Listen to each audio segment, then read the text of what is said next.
chung po kheran ni da mai ke var zong khi ten ko na fe kan ya turu ta kan hey puma mun te inani kan kom thang te in chung ania ni min real tla kha tam hle ni deng na takani ron mai hey kan buang hian hey kan buang hian ni min ni tlai lam dar nga le chan ve ra tanga ru su tram khan o real ron room wang maya real tam tak mai na nu loka ti hian ron tla tang hek mai real room te po siat tur kha to man lai kan siat sina khaw ni min tlai khan kan sele tlat mai ti hian sial hok kho chunga po in sang in chung den pop anga mani voin ni thum me jing kara vc te le ume ten kalkuala I attention hi kanan tilang chau don ni a kanan tilanga hen thalak mu thei ten ni a zong chu ani teulo me atam maya in chung real den popi hetiang hi kan siat dan ani hloma sial hoka heta video kan handa lan hi chu tam tak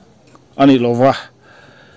nimin ta real tla kha alien oma ate po oma ain thau zung mai ni ti hian he kan mong hian anasa khoma pop thu aloma in chunga real lut na satak tak po atamani tukin jing lama te report anan sia nimin tlai lam kha then khat in thlir le zok teng a video loda kan huang chi te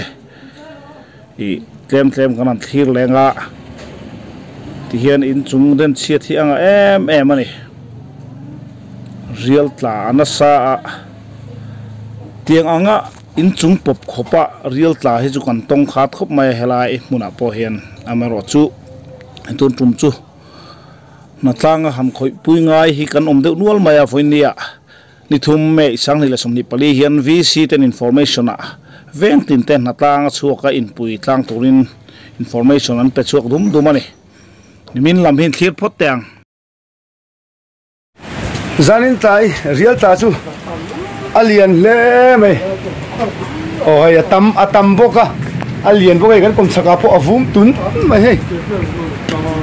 vum tun mai so var vo mai loma alien ta kan he lama the thai de po adeng na thai na de po adeng kola deng chi hai mai ante lai tai chu tana sa ni hi real ta tak ni he lama alo ni boka he vum tun mai anh bor vela real tala sa khop mai zai tai chu ela hi ka zar hi khania ela fi chu apop ve kan chau kalam chu kim idil la ka endo alang no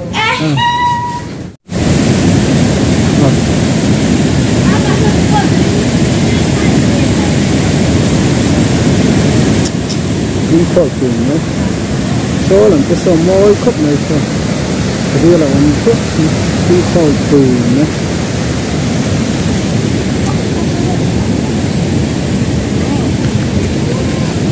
chôn hay là thêm mù về quá tạ đi khỏi cùng nữa đẹp thì rất hay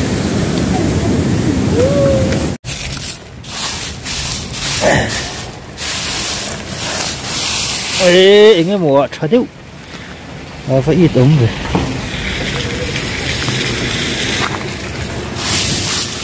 tắm thế mày à